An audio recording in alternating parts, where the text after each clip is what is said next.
आज हम पढ़ने जा रहे हैं चैप्टर नंबर 6, पोटर और कुटीर। पोटर और कुटीर की स्टोरी है, इसको पढ़ेंगे। इस पाठ का उद्देश्य क्या है? कष्ट, सहिष्णुता, दृढ़ प्रतिज्ञा, संयम, संकल्पनिष्ठ, बड़ों के सम्मान करने वाली सीख देना। तो यानी यहाँ पर हमें बहुत सारी चीजें सीखने को मिलेंगी। कष्ट, सहिष्णुता, दृढ़ प्रतिज्ञा की प्रतिज्ञा किस तरह से की जाती है, ली जाती है, संकल्पनिष्ठ और बड़ों के सम्मान करने की सीख देना, ये सब की हमें इस पाठ में सीख मिलेगी। पाठ प्रवेश। पोटर और कुटीर की दोहरी कथा वस्तु क्रमशः समस्या और समाधान दिखाकर एक दूसरे का पूरक बनती है, साथ ही कथानक में संतुलन बनाती है। पाठक को ये सोचने पर विवश भी करती है कि जीवन मूल्य ऐसी धरोहर है जिसे हम आने वाली पीढ़ियों को सौंपना है, अतः इसकी संभाल हमारा दायित्व है। यानी हम इस पाठ से हम ये सोचने पर विवश हो सकते हैं कि जो जीवन मूल्य है, हमारा जीवन जो है वो एक मूल्य की धरोहर है जिसे हम आने वाली पीढ़ियों पर सौंपना है। यानी धीरे धीरे हमारे आने वाली पीढ़ी आने वाला समय बिताएंगी और उसके बाद उनकी आने वाली पीढ़ी जो है वो इस जीवन को आगे फॉलो करेंगी। तो पोटर के बारे में पढ़ते हैं। तो दोपहरी का समय था, सूर्य अग्नि शलाकाओं से पृथ्वी का शरीर दग्ध कर रहा था। वृक्ष के पत्ते निस्पंद थे, मानो किसी और भयंकर कांड की आशंका से सांस सी सादे खड़े गए। इसी समय अपने छोटे से पोतर के भीतर बैठे हुए चातक पुत्र ने कहा, पिता, बाहर की सहज स्निग्ध बरसनी के वर्तमान भूखेपन की तरह वह स्वर कुछ नीरस था। चातक ने अपनी चोंच कुमार की पीठ पर सेकते हुए प्यार से कहा, क्या है बेटा? है और क्या, प्यास के मारे चोंच तक प्राण आ गए हैं। अब वो कहता है कि और तो कुछ नहीं है कि प्यास के मारे मेरी चोंच तक मेरे प्राण बाहर निकलने को आ रही है।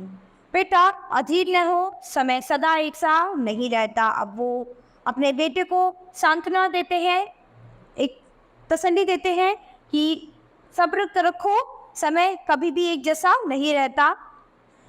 यही तो मैं भी कहता हूँ, समय सदा एक सा नहीं रहता। पुरानी बातें पुराने समय के लिए थी, आप अब भी उन्हें इस तरह छाती से चिपकाए हुए हैं जिस तरह बानरी मरे बच्चे को चिपकाए रहती है। यानी वो कहता है कि ये तो मैं भी कहना चाहता हूँ कि पुरानी बातें जो हैं वो भूल जानी चाहिए, समय कभी एक सा नहीं रहता। और आप आज भी पुरानी बातों को इस तरह छाती से चिपकाए हुए रहते हैं जैसे बानरी जो है अपने मरे बच्चे को चिपकाए रहती है। घनश्याम की बात आप जोड़ते रहिए, अब मुझसे यह नहीं सच सकता। घनश्याम के सिवा हम और किसी का जल ग्रहण नहीं करते, यही हमारे कुल का व्रत है। इस व्रत के कारण अपने गोत्र में न तो किसी की मृत्यु हुई है और न कोई दूसरा अनर्थ। अब घनश्याम के सिवा वो किसी और का भी जल ग्रहण नहीं करते हैं। तो ये उनके कुल का व्रत था और इसी व्रत के कारण अपने गोत्र में न तो किसी की मृत्यु हुई है और न ही किसी का कोई भी अनर्थ हुआ है। आप कहते हैं कोई अनर्थ नहीं हुआ, मैं कहता हूँ प्यास की इस यंत्रणा से बढ़कर और अनर्थ क्या ही होगा। जहाँ से भी होगा मैं जल ग्रहण करूँगा ही। तो अब क्या था कि उसको पोटर को बहुत ज़्यादा प्यास लग रही थी। वो कह रहा था कि जो प्यासा हूँ मैं, उसकी जो यंत्रणा है उससे बढ़कर वो क्या ही होगा, और अब मुझे जहाँ से भी कहीं से भी जल ग्रहण करने को मिलेगा मैं ग्रहण कर लूँगा। चातक सिहर कर पंख फड़फड़ाने लगा, मानो उसने उन अश्रव्य वचनों और कानों के बीच में कोलाहल की परिक्ता सी खड़ी कर देनी चाहिए। थोड़ी देर तक चुप रहकर वह बोला, बेटा धैर्य रख, अपने इस व्रत के कारण ही पानी बरसा है और धरती माता की गोद हरी भरी होती है। यह व्रत इस तरह नष्ट कर देने की वस्तु नहीं है। तो वो अपने बेटे को समझाते हैं कि धैर्य रखो, हमारी इसी व्रत के कारण जो है पानी बरसता है और धरती माता की जो गोद है हरी भरी होती है और हमें पानी पीने के लिए मिलता है। और ये जो व्रत है ये नष्ट करने देने वाली वस्तु नहीं है। लाडले लड़के ने कहा, व्रत पालन करते हुए इतने दिन हो गए, पानी का कहीं चिन्ह तक नहीं है। गर्मी ऐसी पड़ रही है कि धरती के नदी नाले सब सूख गए हैं। फिर सूर्य के और निकट रहने वाले आकाश के मेघों में पानी टिक ही कैसे सकता है। बेटा, पृथ्वी का यह निर्जल उपवास है, इसी पुण्य से उसे जीवन दान मिलेगा। भोजन का पूरा स्वाद और पूरी तृप्ति पाने के लिए थोड़ी सी क्षुधा सहन करना आवश्यक ही नहीं, अनिवार्य भी है। तो अब यहाँ वो अपने बेटे को समझाते हैं कि ये जो व्रत है ये एक निर्जला व्रत है और तुम्हें इसका पालन करना ही होगा। इससे क्या होगा कि वो भोजन का पूरा स्वाद और पूरी तृप्ति पाने के लिए तुम्हें थोड़ी बहुत पीड़ा सहनी ही पड़ेगी। पिताजी, मैं थोड़ी सी शुद्धा से नहीं डरता, परंतु यह भी नहीं चाहता कि शुद्धा ही शुद्धा सहन करता रहूं। और वो कहता है कि थोड़ी सी पीड़ा से मुझे कोई भी फर्क नहीं पड़ता, लेकिन मैं नहीं चाहता कि मैं और परेशानी और झेलता रहूं। मैं ऐसा व्रत व्यर्थ समझता हूँ। देवताओं का अभिशाप लेकर भी मैं इसे तोड़ूंगा। घनश्याम को भी सोचना ही चाहिए था कि उनके बिना किसी के प्राण निकल रहे हैं। आदमी ने वेगों पर अविश्वास करके कृषि की रक्षा के लिए नहर, तालाब और कुओं का बंदोबस्त कर लिया है। ऋषि ने आपकी तरह सिर नहीं हिलाया कि मैं तो घनश्याम के सिवा और किसी का जल नहीं छूऊंगी। तो उसने बताया कि मैं देवताओं का अभिशाप लेकर भी इसे तोड़ूंगा, लेकिन घनश्याम को भी ये सोचना चाहिए था कि इसके बिना किसी के प्राण निकल रहे हैं और वो उस चीज़ को देख ही नहीं रहे हैं। आदमी ने भी इन बातों पर अविश्वास करके कृषि की रक्षा के लिए नहर, तालाब और कुओं का बंदोबस्त कर लिया है। तो फिर ऋषि ने आपकी तरह सिर नहीं हिलाया कि मैं तो घनश्याम के सिवाय और किसी का जल नहीं छूऊंगा। हमें क्यों इस तरह कष्ट सहे, आप चाहे रखें या छोड़े, मैं यह झंझट न मानूंगा।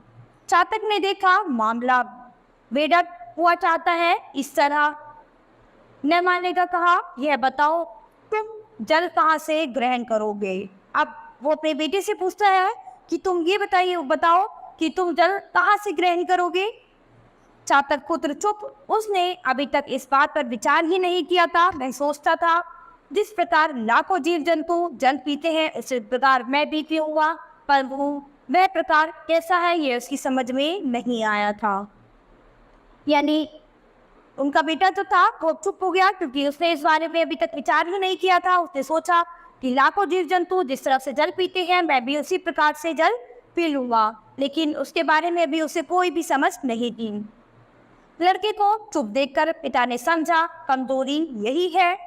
वह जानता था कि कमजोरी के ऊपर से ही आक्रमण करना विजय की पहली सीढ़ी है। अपने लड़के की बात सुनकर चातक जो था उसे समझ में आ गया कि यही उसके बेटे की कमजोरी है और उसकी कमजोरी पर ही उसे आक्रमण करना चाहिए, क्योंकि तभी उसकी विजय हो पाएगी। बोला, चुप कैसे रह गए, बताओ तुम जल कहाँ से ग्रहण करोगे। हिचकिचाकर अपनी बात सभी खंड खंड करते हुए लड़के ने कहा, जहाँ से और दूसरे ग्रहण करते हैं वहीं से मैं भी करूँगा। अब उसने बहुत सोच समझ के थोड़ी देर बाद बोला कि जहाँ से बाकी सब जल लेते हैं और वहीं से ही मैं भी जल ग्रहण करूँगा।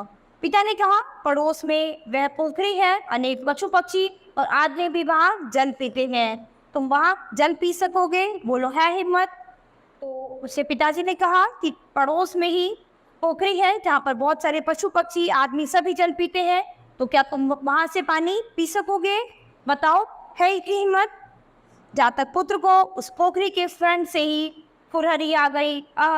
उसमें कितनी गंदगी है, सूखे पत्ते, डंठल आदि गिरकर उसमें सड़ते रहते हैं। कीड़े कुड़कुड़ाते हुए उसमें सांप दिखाई दे सकते हैं। लोग उसमें कपड़े निखारने आते हैं या गंदे करने। कई बार सोचने पर भी वह समझ न सकता था। एक बार एक आदमी को अंजलि से पानी पीते देख उसने पिता से कहा था, देखो पिताजी ये कैसे घृणित जीव है। अवश्य ही उसने अपने व्रत का जिक्र उस समय नहीं किया था, परंतु उसके मन में उसी का गर्व छलक उठा था। अब इस समय वह पिता से कैसे कहे कि मैं उस पोखरी का पानी पीऊँगा। तो क्या होता है कि जो उस पोखरी का पानी था वो बहुत ही गंदा था, उसमें सूखे सड़े हुए पत्ते पड़े रहते थे, कीड़े किलमिलाते रहते थे, वो पानी बिल्कुल भी साफ नहीं था, जिसे सभी पशु पक्षी और आदमी लोग पानी पी रहे थे। तो एक बार जब एक आदमी जब उसमें अंजलि से पानी भरकर पी रहा था, तो उसने अपने पिताजी से कहा था कि देखो कैसा घृणित जीव है। अवश्य ही उसे अपने व्रत का जिक्र उस समय नहीं किया था, यानी जब उसका व्रत नहीं था, उससे पहले की बात है, तो उसके मन में उसका गर्व जो था चरक उठा था। अब इस समय वो अपने पिता से कैसे कह सकता था कि वो उस पोखरी का पानी पिएगा, क्योंकि उसे उस पोखरी के पानी से बहुत ही घृणा थी। चातक बोला, बेटा अभी तुम ना समझ हो, चाहे जहाँ से पानी ग्रहण करना इस समय तुम आसान समझ रहे हो, परंतु जब इसके लिए बाहर निकलोगे तब तुम्हें मालूम पड़ेगा हमारी प्यास के साथ करोड़ों की प्यास है और तृप्ति के साथ करोड़ों की तृप्ति। तुझसे अकेले तृप्त होते कैसे बनेगा। तो अब उसके पिताजी बोलते हैं कि तुम चाहे जहाँ से भी पानी ग्रहण करो, इस समय तुम ये सब बहुत ही आसान समझ रहे हो, लेकिन जब इसके लिए तुम बाहर निकलोगे तब तुम्हें पता चलेगा कि ये काम इतना आसान नहीं है। हमारी प्यास के साथ करोड़ों की प्यास है, यानी हमारी प्यासे ही है, करोड़ों लोग प्यासे हैं, और तृप्ति के साथ करोड़ों की तृप्ति। तुझसे अकेले तृप्त होते कैसे बनेगा।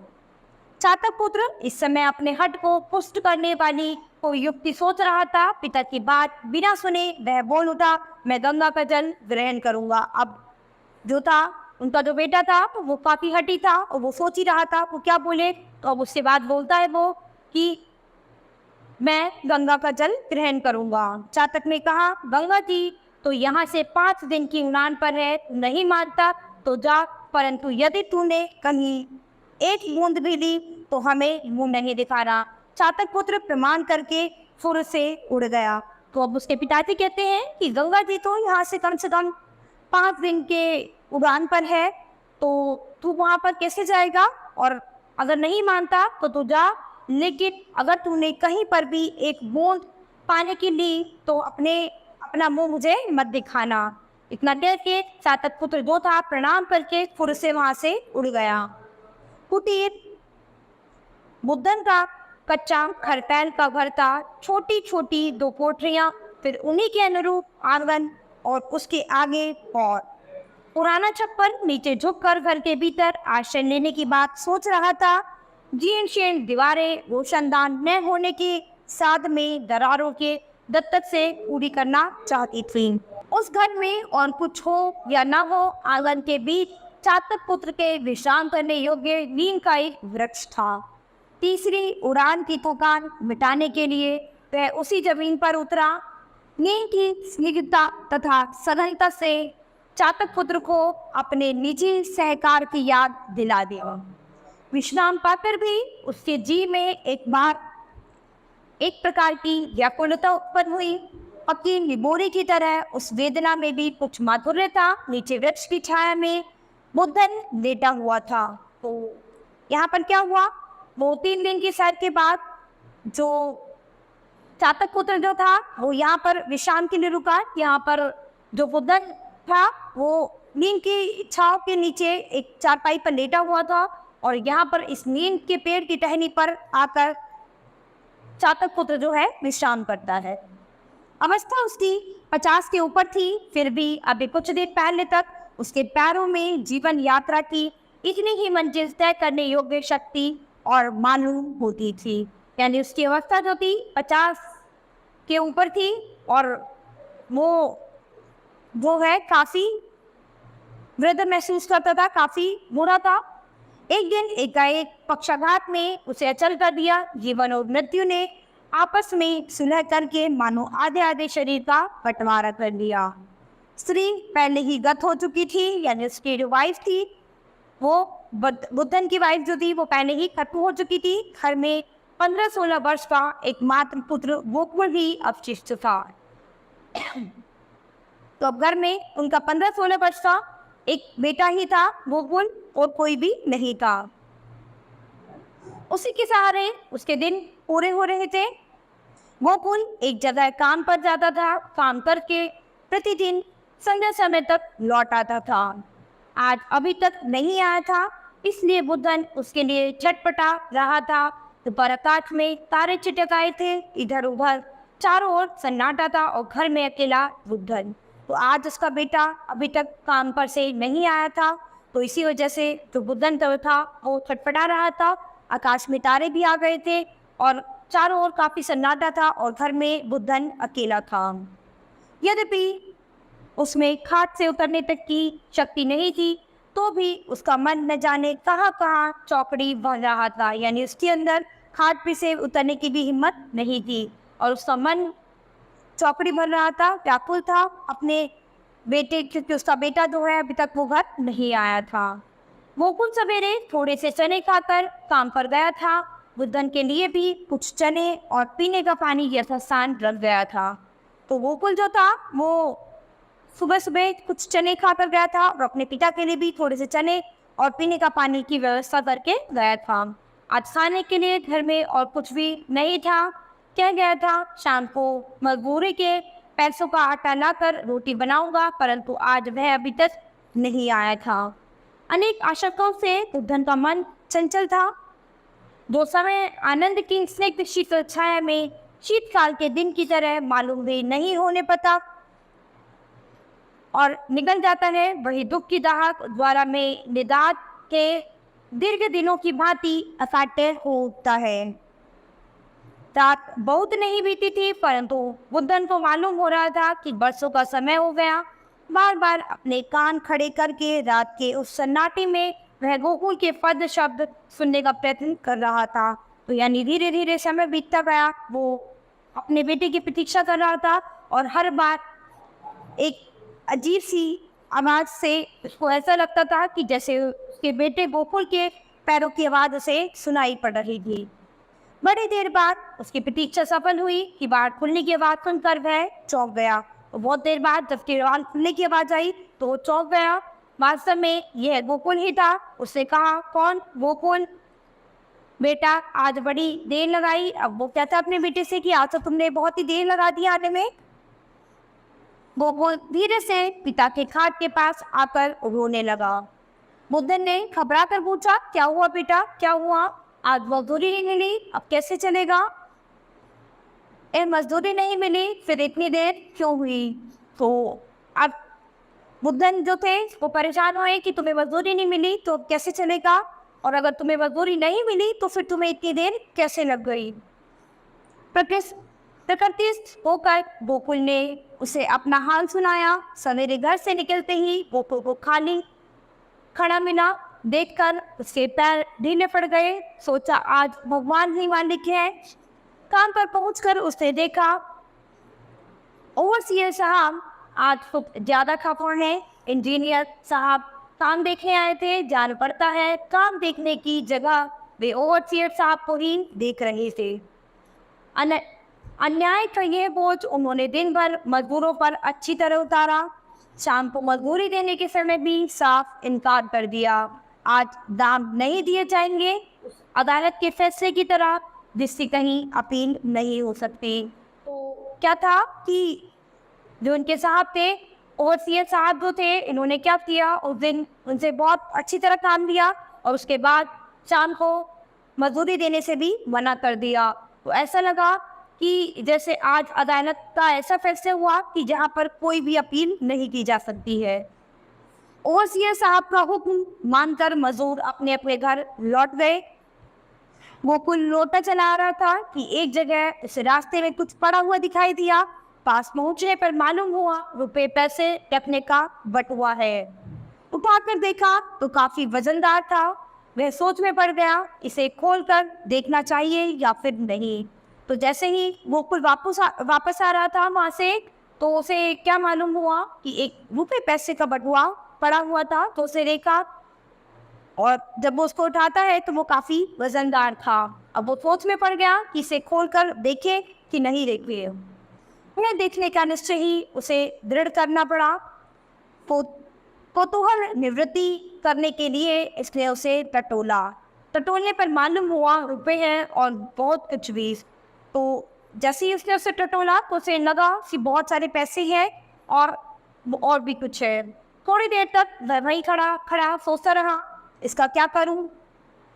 उसके पिता ने उसे अब तक जो सिखाया था उसने उसे इस बात को सोचने का अवसर ही नहीं दिया कि बटुआ अपने पास रख ले। अब उसे लगा कि उसके पिता ने उसे ये सब नहीं सिखाया है, तो वो उसके मन में ये ख्याल नहीं आया कि वो बटुए को अपने पास रख ले। वह यही सोच रहा था कि यह बटुआ किसका है।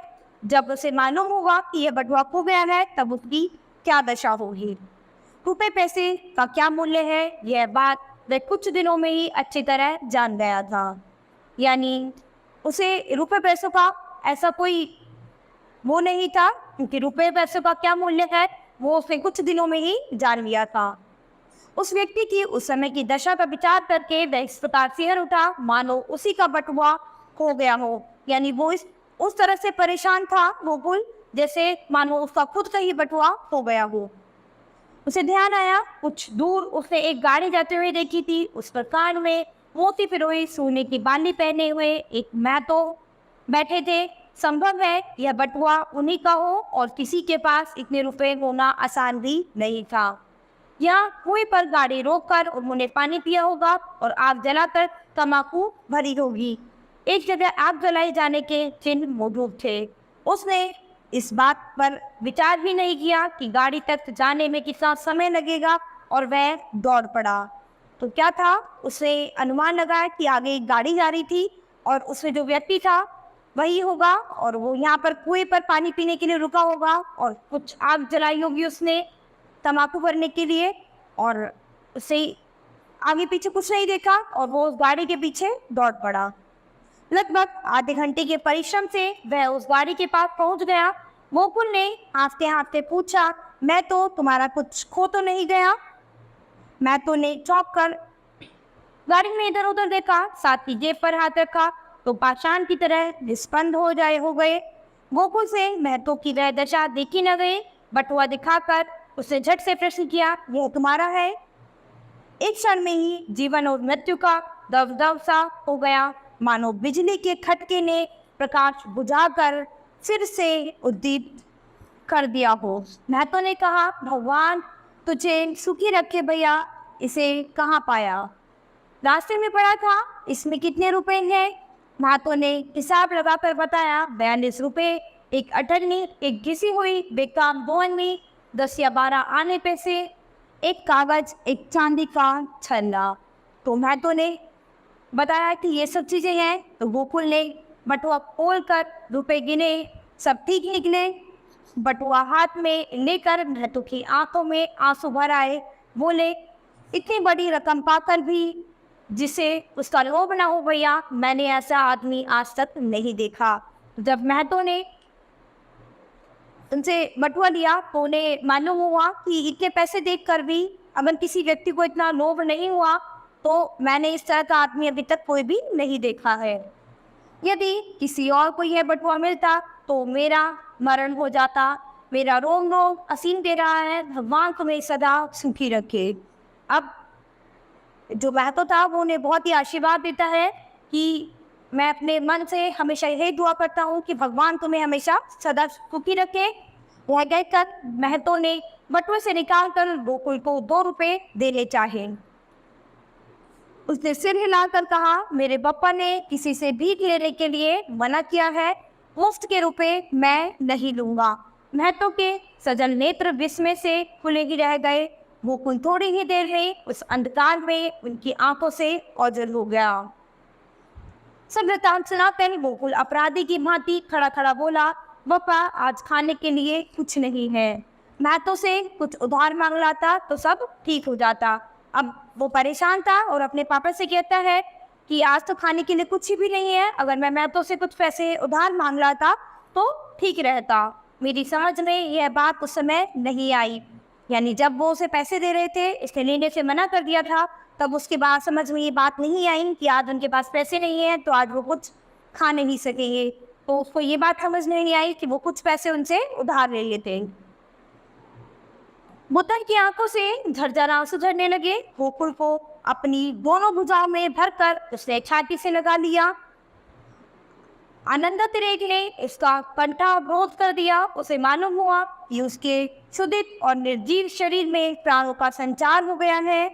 उसे जिस तृप्ति का अनुभव होने लगा वह 2-1 दिन की तो बात ही क्या, जीवन भर की रुदा शांत कर सकती है। अब वह बिना किसी चिंता के मृत्यु का आलिंगन इसी क्षण कर सकता है। बड़ी देर में अपने को संभाल कर बुद्धन बोला, अच्छा ही किया बेटा, मैं तो सिर्फ रुपये उधार नहीं लाया। यह उधार मांगना भी एक तरह का मांगना ही होता है। भगवान ने तुझे ऐसी बुद्धि दी है, मैं तो यही देखकर निहाल हो गया। 2-1 दिन की भूख हमारा कुछ नहीं बिगाड़ सकती। जिस तरह चातक अपने प्राण देकर भी मेघ के सिवा किसी दूसरे का जल लेने का व्रत नहीं तोड़ता, उसी तरह तू भी ईमानदारी के टेक नहीं छोड़ना। तो वहाँ पर चातक जो था वो मेघ के सिवाय किसी और का जल नहीं लेता था और अपना व्रत नहीं तोड़ता था। तो ठीक उसी तरह यहाँ पर भी जो गोकुल था वो इतना ईमानदार था, वो अपनी ईमानदारी नहीं छोड़ सकता था। तो मुझसे मालूम हो गया, यह तो मुझसे भी अच्छी तरह जानता है, फिर भी कहता हूँ सदा ऐसे ही मति रखना। तो वो अपने बेटे को आशीर्वाद देते हैं बुद्धन कि मैं यही चाहता हूँ कि तुम हमेशा ऐसे ही रहना, इसी तरह की बुद्धि के साथ रहना। चाहे जितनी बड़ी विपत्ति पड़े अपनी नीयत न डुलाना, यानी किसी भी मुश्किल में पड़ जाओ लेकिन कभी अपनी नीयत को डूबने मत देना। ऊपर चातक पुत्र सुन रहा था, उसकी आंखों से भी झरझर आंसू झरने लगे। बड़ी कठिनता से वह रात बिता सका और फटते ही वह बड़े सवेरे फिर उड़ा, परंतु आज वह विपरीत दिशा को चला, उसी दिशा को जिधर से वह आया था। तो जब ये सब कहानी चातक पुत्र सुन रहा था तो इसे सुनने के बाद उसके मन में आया। तो अगले दिन सवेरे जब वो उठा तो अब वो फिर से सुबह सुबह सवेरे वहाँ से उड़ने लगा, लेकिन अब वो अपने विपरीत दिशा की तरफ जा रहा था, वही दिशा में जहाँ से वो आया था। उसकी उड़ान पहले से तेज हो गई थी, फिर भी अपने कोटक तक पहुँचने में 4 दिन की जगह 7 दिन लग गए। उसकी उड़ान जो थी वो पहले से और भी तेज हो गई। तो अब क्या था, अपने कोटक पर पहुँचने में उसे 4 दिन की जगह 7 दिन लग गए थे। दूसरे दिन से ही मेघों ने उठकर ऐसी खड़ी लगा दी कि बीच बीच में कई जगह रुककर ही वह वहाँ तक पहुँच सका। तो दूसरे ही दिन जो बादल जो थे वो उन्होंने इस तरह से फैल गए कि बीच बीच में कई जगहों से रुककर जाना पड़ा। तो यहाँ क्या था कि यहाँ चातक की और बुद्धन के पुत्र गोकुल की ईमानदारी के बारे में हमें पता चलता है। यानी वो इतने ईमानदार थे कि उन्होंने कभी किसी से पूछ नहीं लिया और उनके अंदर एक संयम था, उनके अंदर इंतजार करने की क्षमता थी और किसी भी परेशानी में उनकी नीयत खराब नहीं होती थी। तो ये पाठ से बच्चों हमें यही सीख मिलती है। अभी हमारा चैप्टर खत्म होता है, यहीं पर हम अपनी नई क्लास में मिलेंगे अपने नए चैप्टर के साथ।